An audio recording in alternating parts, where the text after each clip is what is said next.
اعوذ باللہ من الشیطان الرجیم بسم اللہ الرحمن الرحیم السلام علیکم ورحمۃ اللہ وبرکاتہ۔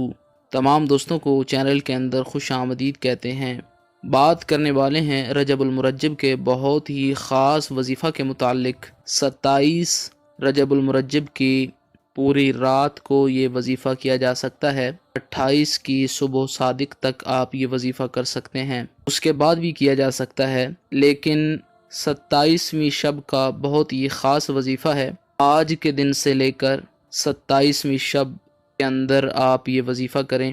انشاءاللہ تعالی جو بھی لوگ اس وظیفہ کو کریں گے، اللہ رب العالمین ان کے دل کی تمام مرادیں پوری فرمائے گا۔ کوئی مسئلہ ہے، کوئی پریشانی ہے، قلبی بے چینی ہے، رزق کا مسئلہ ہے، رشتوں میں دراڑیں ہیں، لڑائی جھگڑے ہیں، انشاءاللہ تعالی ان تمام مقاصد کے لیے آپ یہ وظیفہ کریں۔ خالق کائنات کی مدد شامل حال ہوگی۔ جس مقصد کے لیے بھی آپ یہ وظیفہ کریں گے، ہر آپ کی حاجت انشاءاللہ تعالی پوری ہوگی۔ جو لوگ چینل کے نئے ویورز ہیں، چینل کو سبسکرائب کریں، بیل آئیکن کو پریس کریں تاکہ آئندہ آنے والی تمام ویڈیوز کے نوٹیفیکیشن آپ کو بآسانی موصول ہو سکیں۔ آج کا وظیفہ اس دعا کے ساتھ شروع کرتے ہیں کہ جو بھی لوگ اس وظیفہ کو کر رہے ہیں، اللہ رب العالمین تمام لوگوں کو کامیابی نصیب فرمائے، تمام لوگوں کے اللہ رب العالمین دلی مرادیں پوری فرمائے، تمام جو لوگ پریشان حال ہیں اللہ رب العالمین ان کی پریشانیوں کو دور فرمائے۔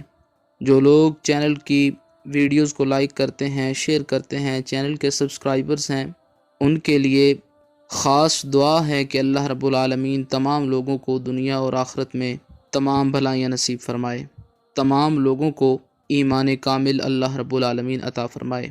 آج کا وظیفہ 21 رجب المرجب کی شب سے لے کر 28 رجب المرجب کی صبح صادق تک کا بہت ہی خاص وظیفہ ہے۔ انشاءاللہ تعالی آپ کی پوری زندگی بدل جائے گی۔ باوضو ہو کر آپ نے یہ وظیفہ کرنا ہے۔ رات کے اندر کریں گے تو بہت ہی زیادہ اس سے آپ کو استفادہ حاصل ہوگا۔ رات کے اندر یہ وظیفہ پڑھیں اور سو جائیں، کسی سے بات نہ کریں۔ انشاءاللہ تعالی بہت ہی ایفیکٹو وظیفہ ہے۔ جو بھی آپ کے دل کی مراد ہے اللہ رب العالمین پوری فرمائے گا۔ آپ یہ وظیفہ روزانہ کے معمول پر 21 رجب المرجب کی شب سے لے کر 28 رجب المرجب کی صبح صادق تک روزانہ جاری رکھ سکتے ہیں، ایک دن کر کے چھوڑ بھی سکتے ہیں۔ انشاءاللہ تعالی آپ کو بہت سی برکتیں حاصل ہوں گی۔ باوضو ہو کر بسم اللہ الرحمن الرحیم پڑھ کر وظیفہ شروع کریں۔ عشاء کی نماز کے بعد 13 بار سورہ الکوثر پڑھیں۔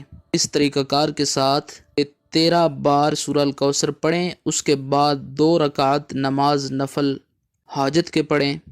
نفل ادا کرنے کے بعد پھر 13 مرتبہ سورہ الکوثر پڑھیں اور اللہ رب العالمین سے ہاتھ اٹھا کر دعا کریں۔ دعا کے اندر جو بھی آپ کے دل کی خواہش ہے، جائز تمنا ہے، خالق کائنات کے سامنے رکھیں، اپنے دل کا حال اللہ رب العالمین کے سامنے بیان کریں اور پھر سو جائیں۔ انشاءاللہ تعالی اللہ رب العالمین کا خاص کرم آپ پر ہوگا۔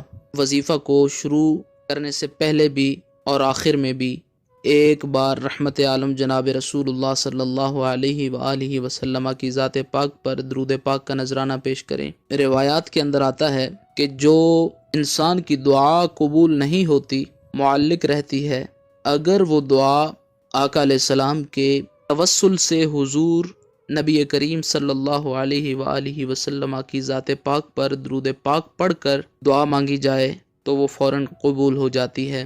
تو کوئی بھی نیک نیت سے آپ وظیفہ کرتے ہیں تو اس میں پہلے بھی اور آخر میں بھی جناب رسول اللہ صلی اللہ علیہ وآلہ وسلم کی ذات پاک پر درود پاک ضرور پڑھا کریں۔